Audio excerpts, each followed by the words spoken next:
Hello everyone, আসসালামু আলাইকুম। কেমন আছেন সবাই? আশা করি ভালো।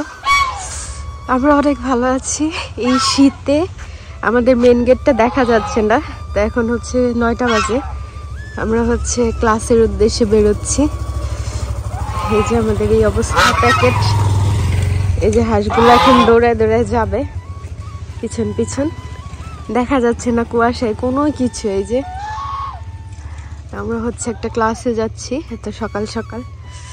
এই হচ্ছে অবস্থা আমাদের বাড়ির। কোথায় কি, এই যে মারুফ চলে গেছে এখানে, ওকে দেখা যাচ্ছে না ভিডিওর বাইরে। এত পরিমাণ কুয়াশা। কার এখানে কেমন শীত অবশ্যই আমাদের জানাবেন কমেন্টস করে। জানি না আজকে মানে সূর্য উঠবে না, কারণ অলরেডি 9টা বাজে।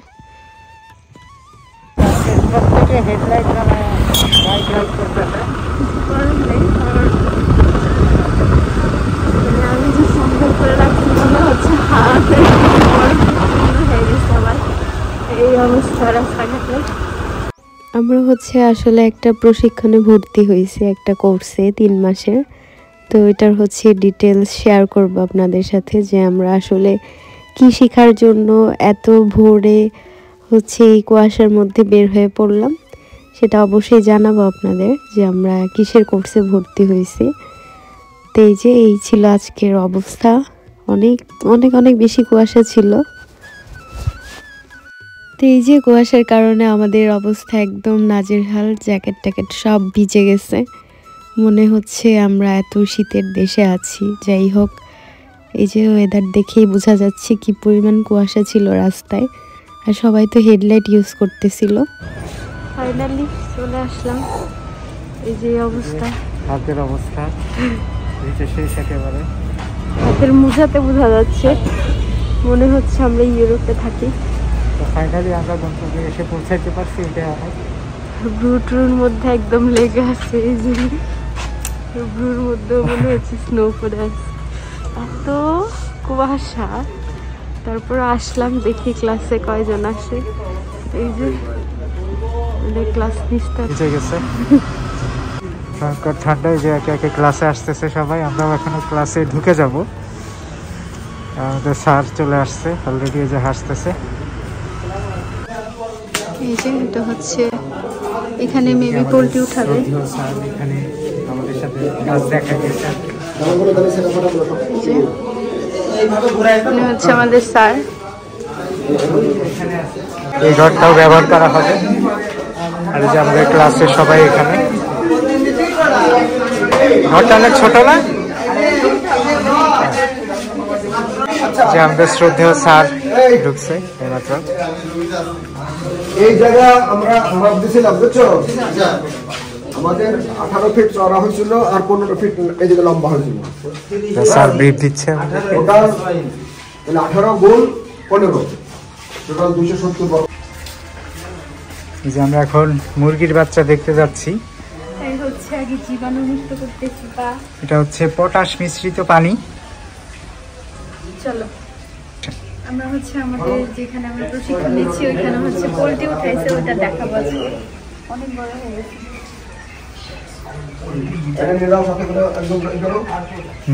মাত্র অল্প কয়েকদিন এত হয়ে গেছে।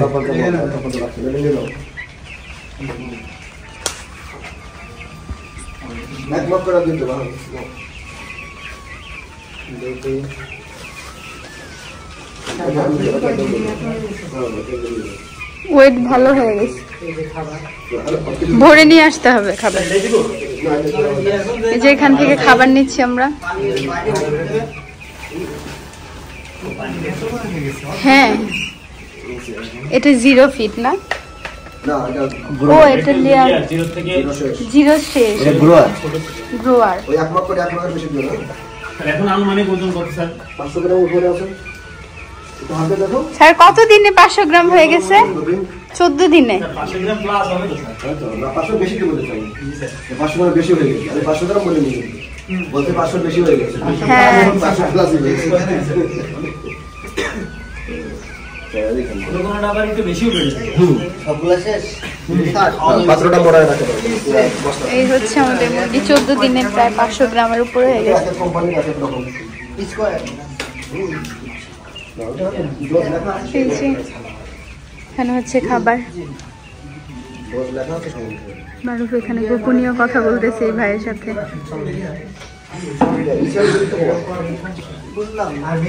আমার অনেক ভালো লাগতেছে দেখে মুরগিগুলো। এখানে হচ্ছে পানি চেঞ্জ করা হচ্ছে।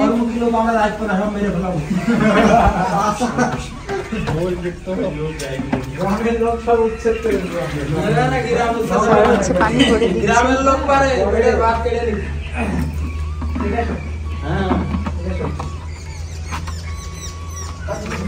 এই যে পানি খাচ্ছে।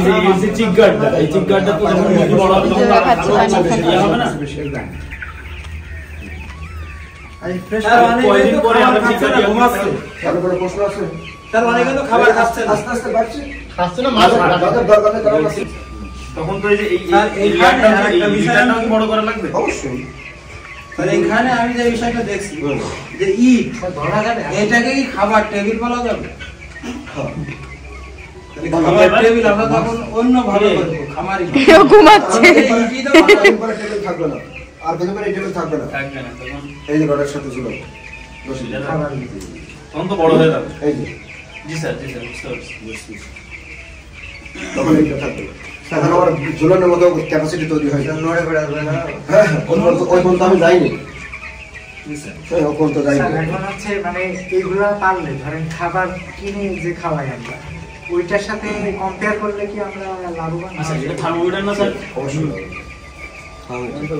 খাবারের দাম অনেক। স্যার বাচ্চার দাম যে প্রচুর বেশি।